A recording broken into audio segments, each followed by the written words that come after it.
ভালো আছেন? আমাকে বলছেন? জি। আমি ভালো থাকলে আপনার কি আর খারাপ থাকলে আপনার কি? এমনি গল্প গুজব করে সময় কাটানোর চেষ্টা। নিন, ভালো মন্দ, ড্রামা, খেলা, বিনোদন যা চান তাই আছে, সময় কাটানোর ব্যবস্থা। আমি আসলে পত্রিকা পড়ি না। আমার কাছে এখন মনে হয় যে ভক্তি ছড়ানোর জন্য যা না তাই পরিবেশন করা হয় সবখানে। সেটা ভালো বলেছেন। কি পড়তে ভালো লাগে? বই পড়তে ভালো লাগে, যে বইয়ের ভেতরে প্রকৃতির কথা, তারপর স্যাক্রিফাইসের কথা থাকে। কিছু মনে করবেন না। আপনি কি করেন? একটা অদ্ভুত বিষয় কি জানেন, সবাই পরিচয় শুরুতেই কি করেন এই প্রশ্নটা করেন। এটা কি অন্যায়? অন্যায় না, হয় না যে এই যে কি করেন এই প্রশ্নটা আসলে জেনে নেওয়া মানুষটার রোজগার কত। আচ্ছা ঠিক আছে, আপনার বলতে হবে না। বাসের জন্য অপেক্ষা করছেন? এক বন্ধুর সাথে দেখা করতে এখানে এই কলেজে পড়ায়, শুনি যে ও নাকি ছুটিতে। আমাদের কলেজে রেলের ইন্টারভিউ পরীক্ষার জন্য ছুটি। আপনি কি কলেজের টিচার? মাত্র 3 মাস হলো জয়েন করেছে। আপনার বাসের সময় হয়ে গেছে? লোকাল বাসের কোনো টাইম টেবিল নেই। আপনার নাম? আমার নাম জেনে আপনি কি করবেন? আমার বাস চলে এসছে। তার মানে আমার জীবনের একটা বাস স্টপেজের স্মৃতিতে আপনি সব আপনার নামটা জেগে থাকলো। ডাক নাম সুমনা। সুমনা।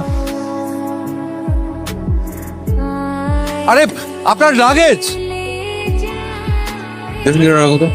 এই যে সুমনা। আপনি এখানে কি করছেন? আপনাকে আমাকে? আমাকে একটু 400 টাকা দিন তো। 400 টাকা? সিএনজি ভাড়া। সিএনজি ভাড়া মানে? আপনার লাগেজটা নিয়েই তো আমার লাগেজ মানে? এই যে এটা আমার লাগেজ, আপনাকে কে বললো? কেন, এটা আপনার লাগেজ না? না। আচ্ছা ঠিক আছে, আপনি এটা রেখে আমাকে 400 টাকা দেন। আপনার সিএনজি ভাড়া আমি কেন দিব বলেন তো? আপনি আমার ভুলের মাসুল কেন দিবেন? আমাকে 400 টাকা লোন দেন। আপনাকে আমি চিনি না, 400 টাকা লোন কেন দিব বলেন তো? আমার বাবা কি বলতো জানেন, যখন পারবি না তখন সহযোগিতা নিবি, আর যখন পারবি সাধ্যমতো সহযোগিতা করবি। একটু আমার দেরি হয়ে যাচ্ছে। আচ্ছা ভাই, এই মুহূর্তে কোনো টাকা নাই, ঠিক আছে? আমি আপনাকে এই ঘড়িটা দিচ্ছি, আপনার কাছে অনুরোধ এই ঘড়িটা আপনি বেচে ফেলেন না, ঠিক আছে? আর শুধু একটা অনুরোধ, এই যে শুনেন, আপনার নাম্বারটা আমাকে দেন। আমার কাছে কোনো ফোন নাই। আপনি আপনি এক কাজ করেন, সিনজি ভাইয়ের ফোন নাম্বারটা একটু কষ্ট করে একটু আপনার মোবাইলে একটু টুকে রাখেন। 4445, ঠিক আছে? আপনি যেতে পারেন, কিন্তু আমি লাগেজটা নিয়ে এখন কি করবো বলেন তো? লাগেজটা নিয়ে কি করবেন সেটা আমার দেখার বিষয় না। সিএনজি নাম্বার নিলাম, এটা দিয়ে আমি এখন কি করব? আসসালামু আলাইকুম, ভালো আছেন? ভালো আছে, মানে তোমাকে কি চিনতে পারছি না। আমি একজনের উপকার করতে এসে নিজেই বিপদের মধ্যে পড়ে গেছে। কিসের ভিতর? ডিটেইলে বলবো নাকি এই মুহূর্তে যে বিপদে আছি সেটা বলবো? মুহূর্তের সমস্যাটা কি? সকাল থেকে শুধু পানি, কোনো নাস্তা করি, পকেটে নট সিঙ্গেল টাকা। আচ্ছা আপনার গাছগুলোতে যদি একটু পানি টানি দিয়ে দিই, ঝাড়পোছ করে দিই, লাগবে না। গাড়িটা যদি একদম ধুয়ে মুছে ঝকঝকে তকতকে। তুমি গাড়ি ধুবা, আমি তোমাকে মানাবে না। মানে বিদেশে সবাই অর্জব করে না। কোনো কিছুই করতে হবে না, খাবার ব্যবস্থা করতো। এই লাগেজ টাগেজ নিয়ে ঢোকা যাবে না। পিস্তল টিস্তল আছে কে জানে? ঠিক আছে, আমার ভেতরে ঢোকা লাগবে না, খাবারটা নিয়ে আসেন এখানে, আমি এখানে বসেই খাই। মানে মানে এই ফুটপাতের মধ্যে বসে খাই। আমাদের এভাবে খাওয়ানোর অভ্যাস নেই। দরজার বাইরে বসে খাওয়ার অভ্যাস তো আমারও নেই। আচ্ছা এই গেটের ভেতর বসেন। বাবা, ছেলেটাকে আমার ভেতরে ঢুকতে দিতে আপত্তি নেই, যে লাগেজটা আছে ভেতরে ঢুকাতে আমার আপত্তি। তার মধ্যে কি না কি আছে কে জানে, বোমা টোমা। আর অবশ্য যদিও বিশ্বাস হয় না, ছেলেটাকে তুই ডাইরেক্ট জিজ্ঞেস কর কি আছে। সে ভেবেছে এটা আমার লাগেজ, এই জন্যই তো এখানে নিয়ে এসছে। ভাবলো কেন যে এটা তোর লাগে? বাস স্টপে যে তার সাথে আমার দেখা হয়েছিল, তার ধারণা আমি ভুলে লাগেজটা ফেলে রেখে চলে এসেছি। বলেছে খাবারটা বাইরে দিতে। আচ্ছা তোর মা কোথায়? আছে ছোট খালার বাসায়।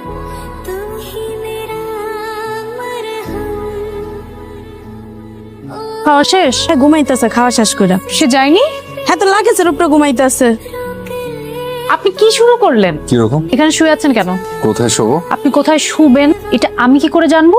তাও ঠিক, একটু সময় নিচ্ছিলাম আর কি, মানে কোথায় কিভাবে যাবো। তাছাড়া খাওয়াটা বেশ জম্পেশ ছিল, মানে খুব ভালো রান্না। একটু পরে চলে যাবো। পরে মানে কতক্ষণ পরে? আচ্ছা আপনাকে একটা কথা জিজ্ঞেস করবো? কথা যেন শেষ কথা হয়। সেই প্রথম থেকে আপনি আমার সাথে এরকম খেপে খেপে কথা বলছেন কেন? এই পুরো শহরে আপনার আমার এখানে কেন আসতে হলো? কেন মনে হলো লাগেজটা আমার? লাগেজের ভেতরে একটা মেয়ের বিয়ের জন্য যা যা দরকার, শাড়ি গয়না, এটা দেখে মনে হলো আপনার মতো ধনী কারো হবে। তাই নাকি? দেখি। এখানেই খুলবো, অসুবিধা নেই তো? না থাক, ভেতর আসুন। আপনি তো এখান থেকে টাকা নিয়ে সিএনজি ভাড়া দিতে।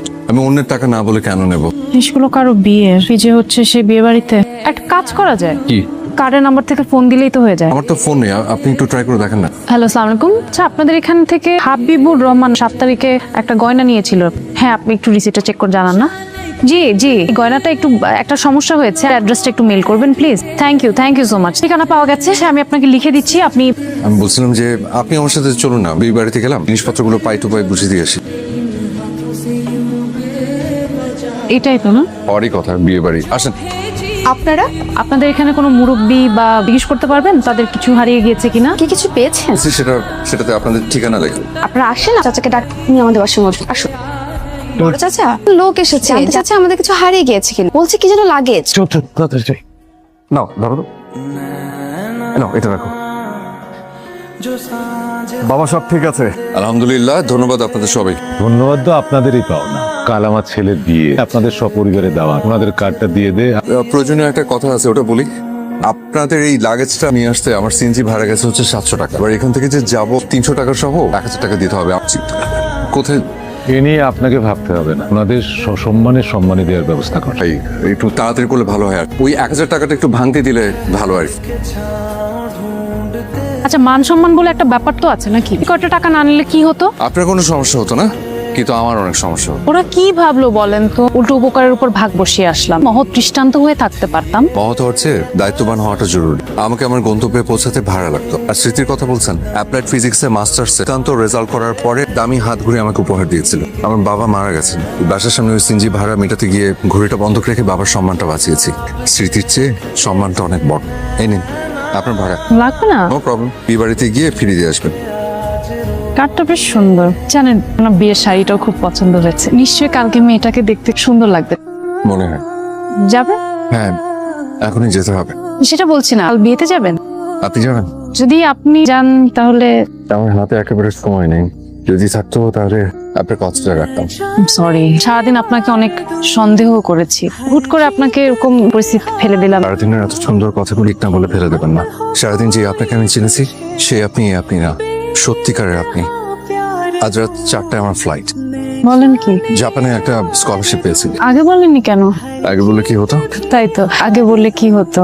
আপনি এভাবেই যাবেন সারাদিন একই পোশাকে? কাল সবকিছু হাওয়া হয়ে গেছে। নিত্য প্রয়োজনীয় জিনিস সহ একটা ব্যাগ ছিল, সেটাও এখনই যেতে হবে। তবে একটা কথা, আজকে সারাটা দিন আপনার সান্নিধ্যে যেভাবে কাটলো, বিশ্বাস করেন চাইলেও আমি কোনোদিন সেটা ভুলতে পারবো না। হ্যাঁ, অনেক অপমান।